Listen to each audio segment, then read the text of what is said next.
I've got a story I want to tell, but I'm not a functional human, so I have to talk about anime first. Girls Last Tour specifically, I swear it'll all make sense later. Probably. I'm not very good at this. Girls Last Tour is in large part about the past and how we engage with it. She spends a lot of time thinking about the past, mostly through books. As a child, she read her grandpa's books endlessly, and now she collects any book she finds, even if she can't read it. She believes that books have a special communicative power, and so can't resist if she has the opportunity to read something new. Even if, in this world, the books she collects don't have any practical use, and the ability to read at all is only a marginal advantage, she believes that someone who can't read is stupid and lesser.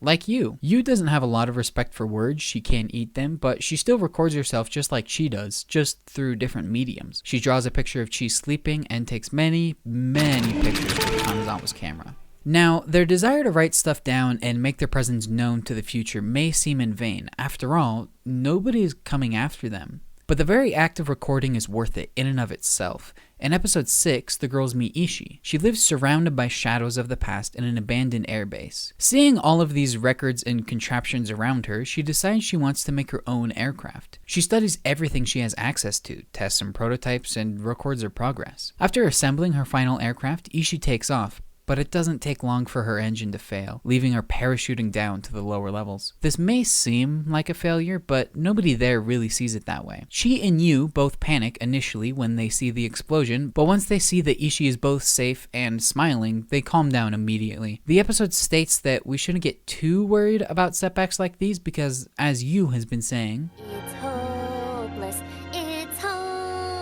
but I think a large reason of why it's so easy for these characters to feel that comfort is knowing that part of them will be left behind. Being hopeless is having nowhere to go, and leaving some history behind is enough to fix that. As Kanazawa leaves the girls, he gives them his camera. When Ishii leaves the girls, she leaves them with instructions to get to a food factory. When the girls leave the fish behind, well, it's a fish, but they do learn about empathy.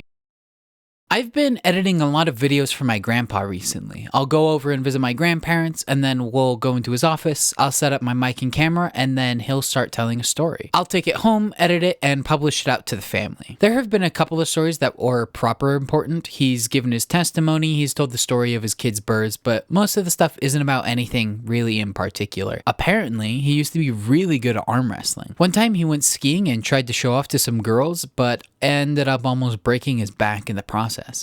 When he was a kid, he used to like to play Chinese checkers with his grandma. I initially pitched the idea as a storytime YouTube channel kind of thing, mostly to try and keep him busy and away from whatever MLM was after him that week, but it almost immediately morphed away from that goal because, I mean, of course it did.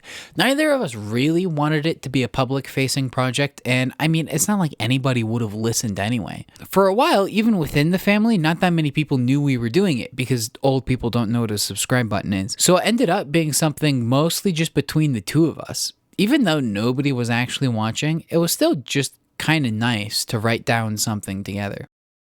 In these examples, it's hard to shake this feeling of interconnectedness with other people. What the people in our past are to us, we will be to those in our future. The way we look back and reflect on them, read their journals, build their statues, write about them, and despite all of that, how we can never really know what they were like, how they thought, and what they felt. We necessarily have to construct these facades of people, which seems kind of weird and artificial, but they asked us to. They gave us the building blocks. Everything we know about them, we know because they wrote it down for us. And we're writing that stuff down too. We record these bits of our lives, at least in part, so that whoever comes next will be able to recreate who we were. If someone is watching, even if it's just one person, it'll become history. The idea of leaving things behind for those who come next is apparent in the design of the setting itself. The city the girls travel through was originally built by an ancient people. It was then built over and expanded upon by modern humanity, who then fought itself to extinction. The machines they left behind still try to maintain the infrastructure, though they often end up looting their own buildings for parts, just trying to get enough materials. And of course, this being animation, there are allusions to work that's come before. I don't have a lot to say about this, I just couldn't not talk about how pretty the show is. The manga's fantastic too, don't get me wrong, I just didn't read a lot of it.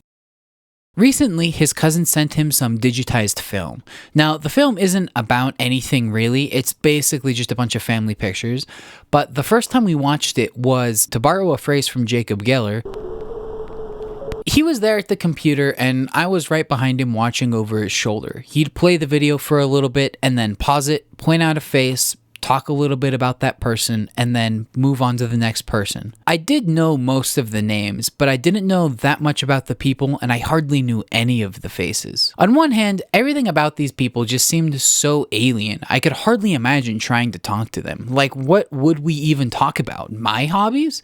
The video was shot in the 50s, so nothing I'm into has even been thought of yet. So we're going to talk about their hobbies? What do they do? Stick hoop game?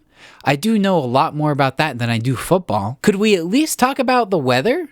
I mean, not without me getting sad about climate change. Everything they do seems so alien to me, but on the other hand, not at all. Great-great-grandma Swine would always get roped up in whatever church musical activities, and so do I. She plays a small variety of instruments, and I play many of the same instruments. Some of the adults don't really know what to do around the camera, and so just kind of hide in the background behind somebody.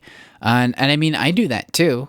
A bunch of the younger kids just love the camera and so get all up in the face and make funny faces and dance around, and I'm sure I've seen my sisters make those exact same faces a million times. Some of the things look pretty similar to stuff now, like the teenage boys all dressed in a way that really pings the gaydar, but they would probably beat me up if I told them that.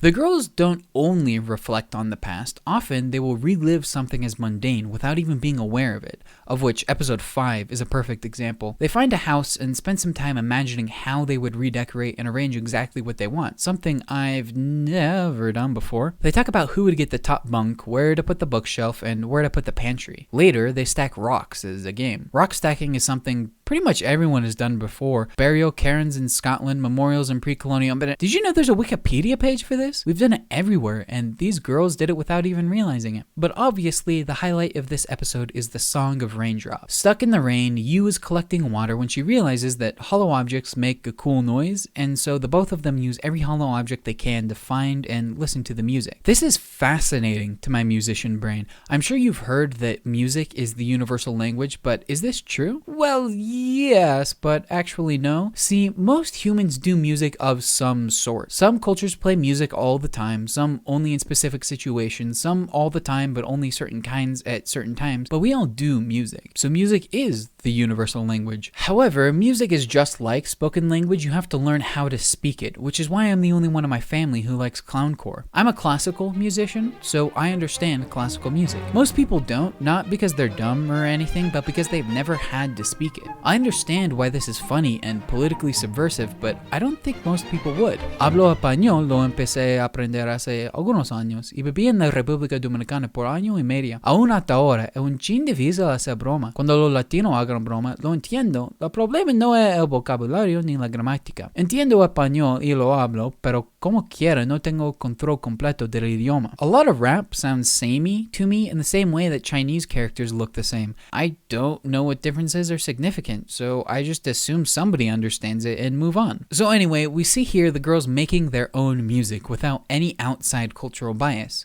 and what they hear, they think is beautiful. We, as viewers of the anime, get to listen to a cute little bop, so we don't hear the same thing that they do. They hear something drastically different. I wouldn't normally count that as music, except they made it and they say it's music, so it does kinda have to count. I love how mundane it is for them to make music and how much of a connection that tiny, simple action allows them to have to all the people that came before them. As soon as the can makes a cool noise, Yu knows exactly what to do and starts filling out the rest of the music. It's instinctive for Chi too. As soon as she's aware of what's happening, she immediately jumps in to help. Even though they've never heard it before, they make music just like the rest of us do. After the rain stops, they take a moment to ponder what it is they just made and to feel connected to the rest of humanity. I had always loved hearing my grandpa tell his stories, and I've had the tools to record video with him for a very long time, but what prompted me to start recording video with him was when he received a cancer diagnosis, and up until he passed away this February previous. His stories were something that had brought us together as a family many times. I remember when I first got a job, my first job was in a restaurant, and his first job was in a burger joint, and he told us about that, and how when it would get busy, he wouldn't be able to keep up with the orders, and so he would just give everybody the same basic burger, and people would come yell at him sometimes, and that's it. That's the whole story. That's all there is. But he thought it was so funny that whenever he would tell the story, he would just crack up in laughter, and he could maybe complete a sentence or two. So many of my family's inside jokes come directly from old family videos, and they never would have become jokes if they had never been recorded. Some of the videos even come from me when I got my first video camera. After all that, I don't think you'd be surprised to hear me say that the ending of Girls' Last Tour really gets me.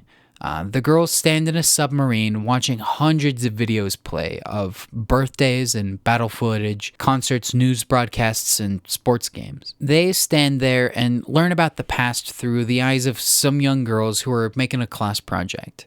And I learn about the past through the eyes of my grandparents who tell me their stories. Some of the stuff is the same because it'll always be the same, and some stuff is different because it'll always be changing. But despite that, we're all just still human. I've been working on this video for a while, and I still can't figure out exactly how to put this last bit into words. It just makes me so aware that I am a human. It really gets me to feel the presence of my soul, not in like a churchy spiritual way or anything, but just like when you've been on a trip for a while and you get home and you know it's home because it just, the air feels like it. And in that same way, I just feel like a person watching this show. Among the final chapters of the manga, the girls stumble across an art museum. They look around and inspect it, admire the art, put a painting back on the wall. Before leaving, they decide it wouldn't be right not to leave anything behind, so they draw their own art and hang it up next to a cave painting. Despite the drastically different conditions, humanity is exactly the same at its dawn and dusk. We just want to leave something behind. We just want to connect with others. In one of many family histories written by my grandpa, he wrote that he just wanted to leave some footprints behind. My whole life, I've heard my grandpa tell his stories, and so I wanted to help him pass them down. The same cycle that has been running through all of human times just keeps on turning. Turns out my point here is the same as in my Yuru Camp video, just from a different angle. Never ask for whom the bell tolls. It tolls for thee. We can't help but leave bits of ourselves around for the next generation to find, and they can't help but recycle bits of us. We are all connected by, well, I don't know, but something.